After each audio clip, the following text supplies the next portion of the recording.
Hello everyone, welcome to my YouTube channel Computer Knowledge by Divya।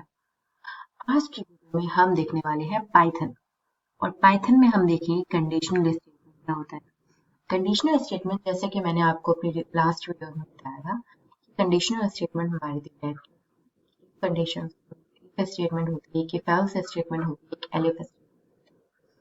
तो क्या होता है? इफ का सिंपल मतलब होता है अगर एक कंडीशन आपकी वाली कंडीशन है, मतलब आपने एक कंडीशन दी, अगर वो ट्रू है तो एग्जीक्यूट होगा और अदरवाइज कुछ नहीं रिजल्ट आएगा। अगर वाली स्टेटमेंट ट्रू है तो, अगर स्टेटमेंट फॉल्स है तो कोई रिजल्ट नहीं। और एल्स में क्या, इफ एल्स में क्या होता है? इफ एल्स में होता है इफ वाली अगर ट्रू है ठीक है रिजल्ट आ जाएगा, अगर इफ वाली ट्रू नहीं है तो एल्स स्टेटमेंट हम देते हैं तो एल्स आ जाएगा। एलिफ में क्या होता है? फिर एलिफ जो होता है हमारे नेस्टेड हमारे इफ एल्स होता है। इफ और एल्स की स्टेटमेंट के बीच में ही और भी कई सारी स्टेटमेंट रहते हैं, हिसाब से आप देखना चाहते हैं। क्या करेंगे, सबसे पहले हम अपनी कंडीशन पे आ जाएंगे, मतलब राइटर ये हम कंडीशनल स्टेटमेंट वाला भाई हम पहला वाला यहाँ पे हमने आज का एक और इंक्रीज हो गया है जो एलिफ। Okay,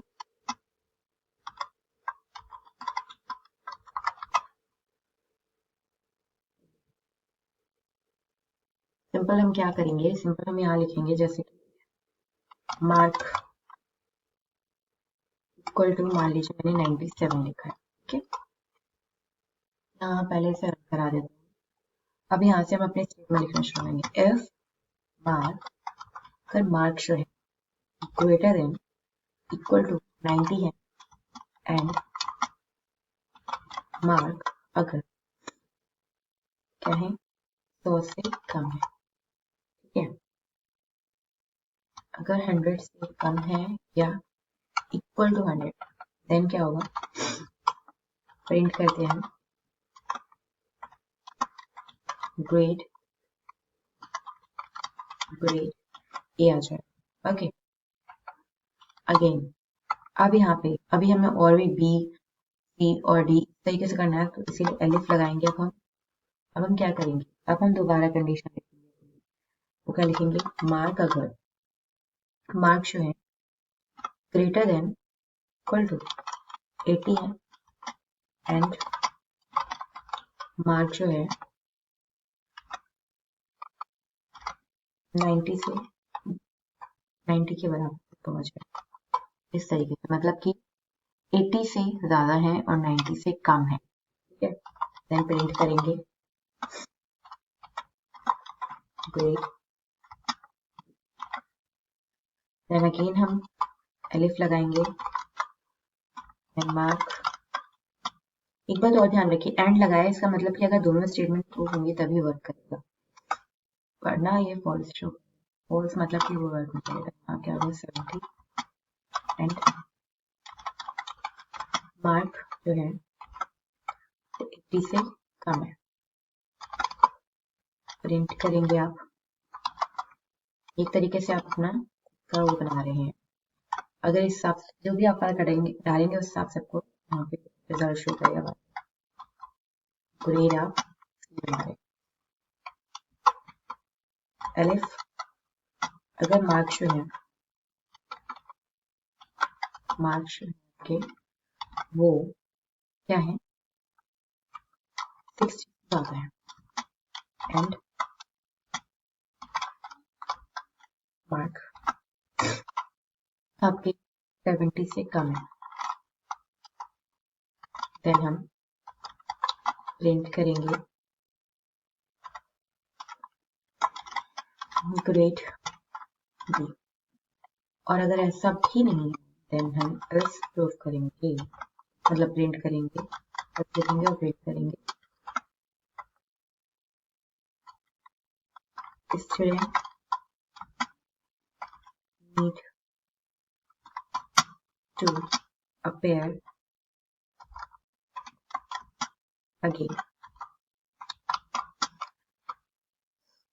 okay, simple.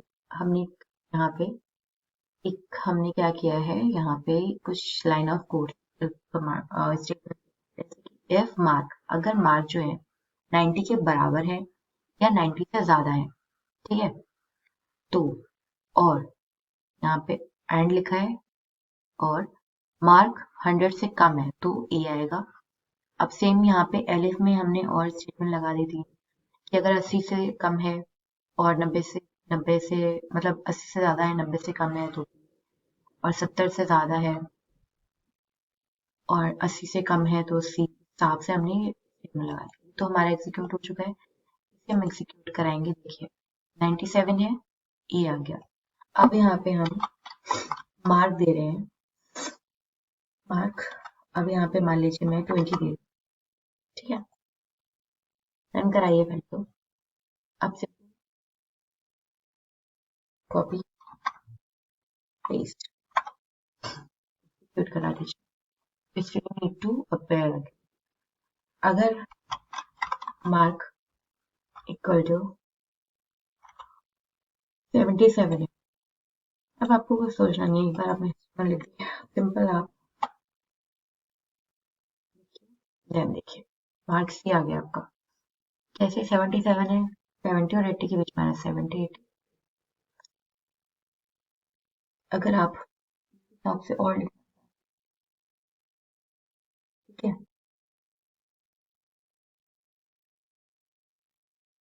अगर आप चाह रहे हैं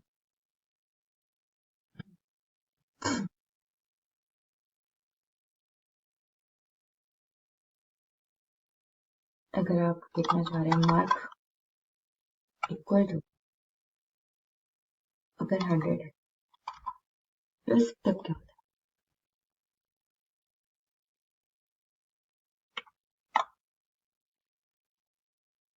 एक आ गया हमारा।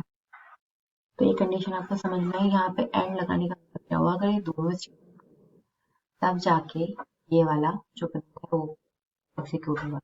अगर और लगाते हैं तो एक भी रो होता है तब भी वो एग्जीक्यूट हो जाता है। ओके, चलिए आपको इतना समझ में आया होगा आई होप।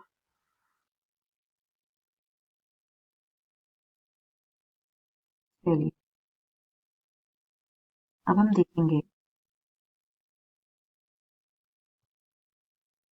कुछ और चीजें,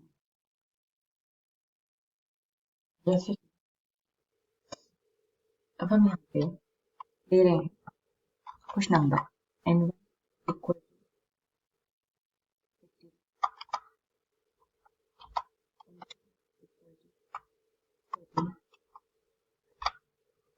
n3 इक्वल टू 45, कुछ नंबर करा दिया।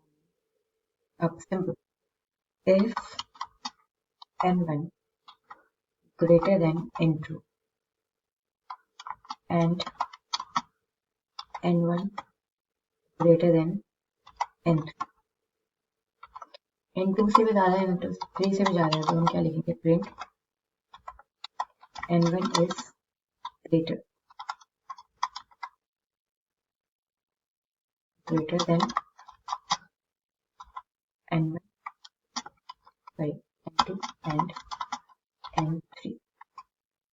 ओके, फिर ऐसा है तो अब लगाएंगे दूसरे elif। अगर ऐसा नहीं तो क्या हो सकता है, n2 जो है ग्रेटर देन n1 होगा एंड n2 ही या तो ग्रेटर देन n3 हो जाएगा। मीन्स अब प्रिंट कराएंगे, पर ये भी हमें मॉडिफाई करना पड़ेगा। क्या ही प्रिंट मतलब n2 is greater than n1 and n3। अब हम elif n3 greater than n2 n1 है and n3 greater than n2 है। अब सिंपल यहाँ क्या लिखेंगे, प्रिंट, अब यहाँ पे क्या लिखेंगे, n3 is greater than n1 and n, simple.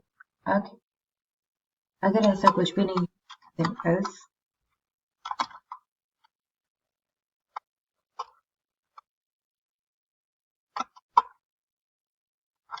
print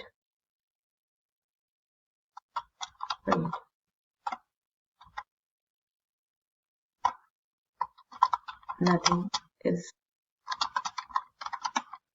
greater. Okay, यहाँ पे हमने वैल्यूज दी हैं 50, 30 और 45। इसमें हम देखें तो कौन सा बड़ा है? n1 बड़ा है, ये वाला वैल्यू आना चाहिए। रेस्ट क्या आता है? n1 is greater than n2।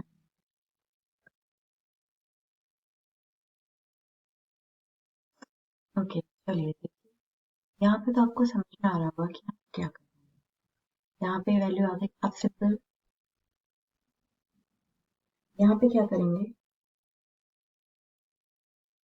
हम यहाँ पे अगर n1 इक्वल टू मान लीजिए 10 ले लें, n2 इक्वल टू 30 ले लें और n3 इक्वल टू 8। अब ये सिंपल हम इन तीनों को रन कराते हैं। अब इसे कॉपी एंड पेस्ट करें। कॉपी पेस्ट, देखिए कौन सा बड़ा है यहाँ पे? n3। तो यहाँ पे क्या आ गया? n3 बड़ा है तो n3 आ गया। अब यहाँ पे सिंपल है कि n1 मान लीजिए आप 100 ले रहे हैं, n2 इक्वल टू आप यहाँ पे हिसाब से ले रहे हैं इक्वल टू हिसाब से ले रहे हैं। अब इसे रन कराइए। अब सिंपल से करा दीजिए। यहाँ पे क्या हो गया? n3 बड़ा है तो ये बड़ा हो गया।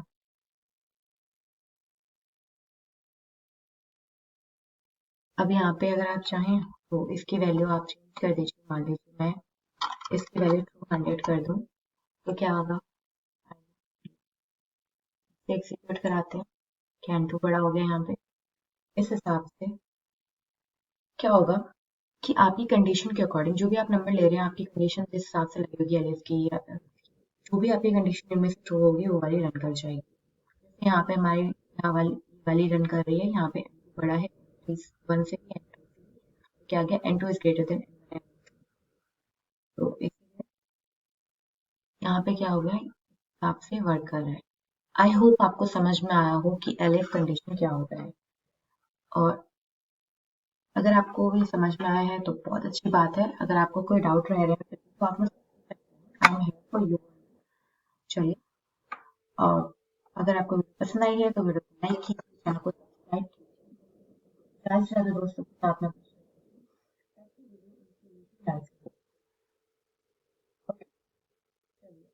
में आगे बढ़ते हैं।